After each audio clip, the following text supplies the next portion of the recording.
At the Sacramento Police Officers Association, we've been behind the concept of strong mayor for quite some time. And it actually began prior to Kevin getting elected as our mayor.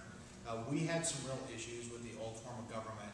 We saw it as very bureaucratic and unresponsive to our needs. We had some pretty significant incidents that really impacted us, that just lended itself to give us a great amount of frustration with our local government.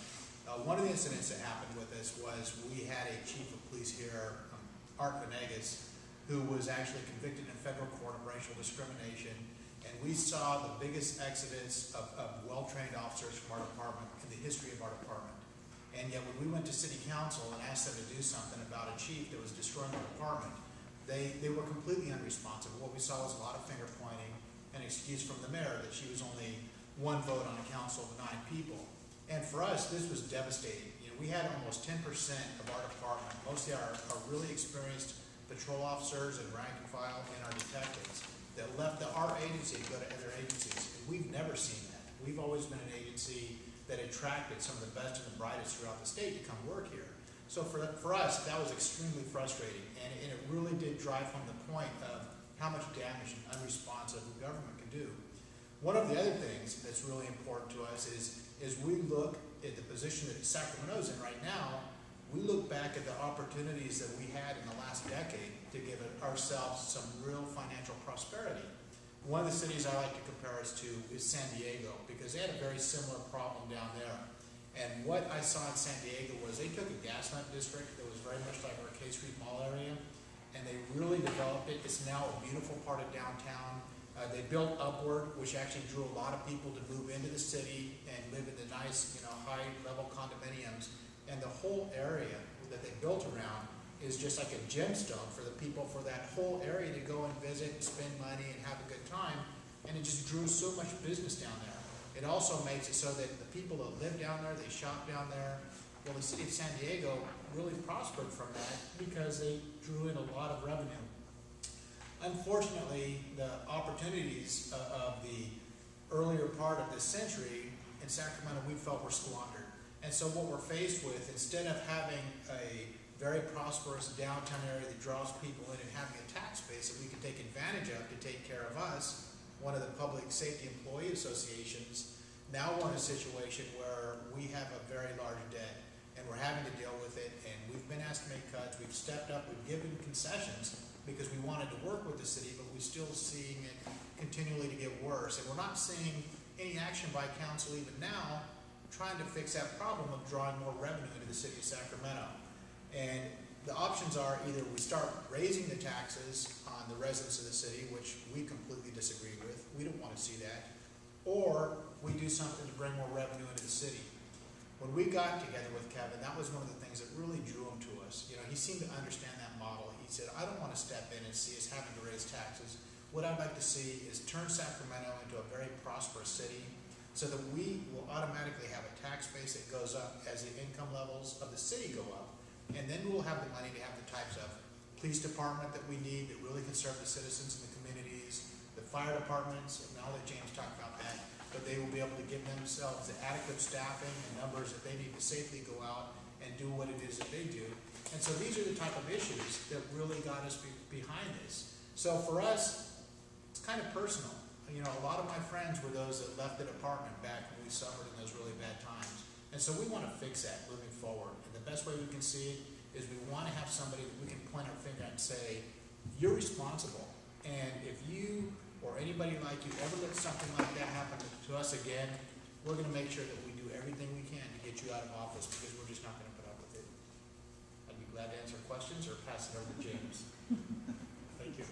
Yeah, and I appreciate those comments. And before we turn it over to the firefighters and James, and I want to note that that public safety plays a major part within our community. It's obviously long been one of the highest priorities that the citizens of the city have had. It consumes one of the largest percentages of our city budget, and appropriately so, given the high priority it has.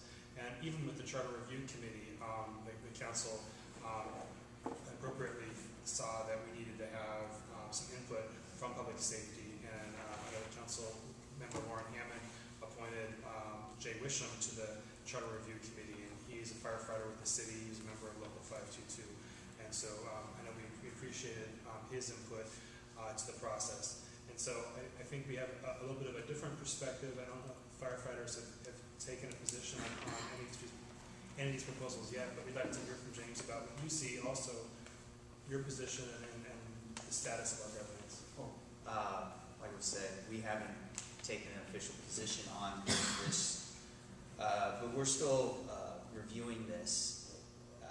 I feel like I have to give you a little history on the fire department. 30 years ago, our call volume was about 15,000 calls per year, and this year it's over 70,000.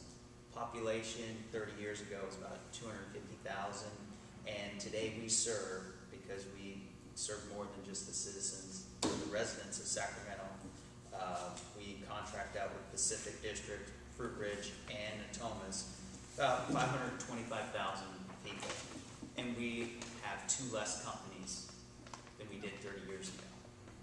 So we're always looking for, different options, because the current option hasn't worked for us over the years. 1994 was a pivotal year for the Sacramento Fire Department. We closed Truck 8, Truck 13, and closed Station 9. And since 1994, if you look at how the revenue of the city of Sacramento has grown, we never got those companies back. And Truck 8 is over in River Park, right across the street from Sac State. So those of you who know or have seen Sac State, since 1994, Sac State has doubled in size. So basically, we haven't kept up with the population or the call volume. So just to say that, yes, we are always looking to something different, because the current system hasn't worked for us. But the first proposal, we couldn't be back.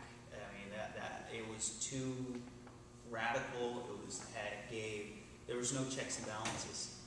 I always give the example of, the mayor could hire and fire, all the department heads. There was no confirmation process. And I just go back to thinking about Browning and President Bush. He hires his buddy for FEMA, and the guy has no idea what he's going to, what to do. And so New Orleans goes underwater, and he's still trying to figure out how to get there. And I envision this for a fire chief.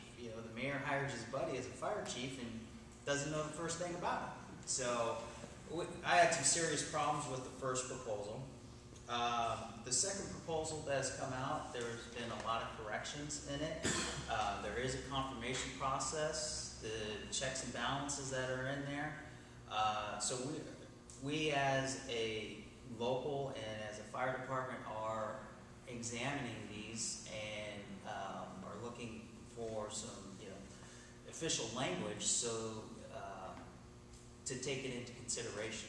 So it is going in the right direction. We are looking for a better way, because like I said, the current system hasn't served us well. All right, thank you, James. So I think in terms of structure,